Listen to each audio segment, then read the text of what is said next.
What's going on, guys? I put together this quick-ish video of me installing tint on a F-150 windshield so that you guys can kind of see what the process looks like if you're interested. So on this one, I do have the rear view mirror on. This client did not want it off.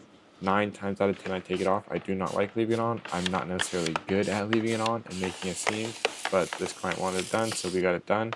First thing that I do is I mist the glass everywhere as good as I can, and then that's when I'll begin to unroll the film a little bit, get my bottom corner in place. Then I lay my top corner in place and then slide it over. You don't want to have it screwed all the way over because those pillars are kind of come in and are in your way, so you're going to be bumping into those a ton. If you have it all the way to the side first, you're just going to get tons of contamination in. The tape does help keep anything out of those seals, especially in a scenario like this where I'm working around the rear view mirror.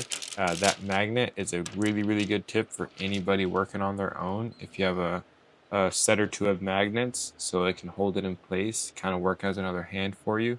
Obviously this does go by quicker with 2 people, much easier as well, but you can definitely get very good installations on your own and very clean. So all that's left for me to do really is mist this passenger side, make sure, you know, as I've worked with the driver side, that this hasn't dried up on me. Then I unroll it slowly. You know, don't want to leave any work marks, kinks, creases if you just, you know, yank that release liner out. And then same thing, I get my bottom corner in place, then carefully top corner in place, and then slide it over. And all it's left to do is make sure I don't have any light gaps, excuse me. Get rid of these larger air pockets.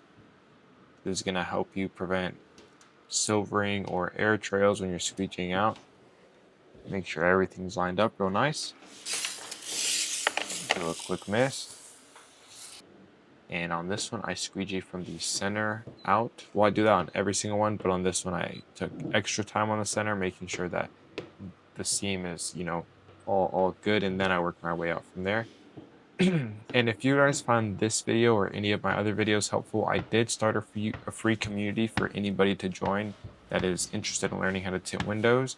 I do answer questions, I have a live Q&A, instructional videos. If any of you guys are interested in how I started my own shop, and if you guys are interested in starting your own. I'm currently 22 and I started when I was 18. So if that's something you're interested in, I do have a link in my bio on TikTok, Instagram, and YouTube. So after I squeegee out that driver's side, all I have to do is obviously squeegee out the passenger side. With this, you obviously want to do overlapping strokes, not super firm pressure, but you want to make sure you get the majority of moisture out in this stage. So short overlapping strokes, extremely thorough, working with that, you know, the air that you have left in there, because if you just squeegee however you want, you could cause a crease or definitely leave air behind. So take your time, work with the film, stretch it from the middle out if that makes sense. Continue doing the same. Just got to do the bottom now. And for the bottom, even though my squeegee does reach all the way down there, this is where specialty tools are not necessarily necessary, but extremely helpful. This is a side swiper. It's going to make sure that I don't leave anything behind. Same thing, overlapping strokes, extremely thorough, especially on the bottom where it's very easy to leave stuff behind and not really notice it. So on this driver's side where I can't reach as well, I'll use the bulldozer, not the side swiper, and that'll get the last bit of film out. At this point, my GoPro did stop filming, but all I'm doing here is my second pass with a squeegee. This is going to be a very firm pass. Same thing, overlapping strokes, but these I go all the way across the window. Make sure I'm not leaving any moisture in between the film and the glass, or extremely little that will dry out or take less time to dry out. Make it less annoying to drive as it's drying out, less distortion. And after that, all I gotta do is clean this up.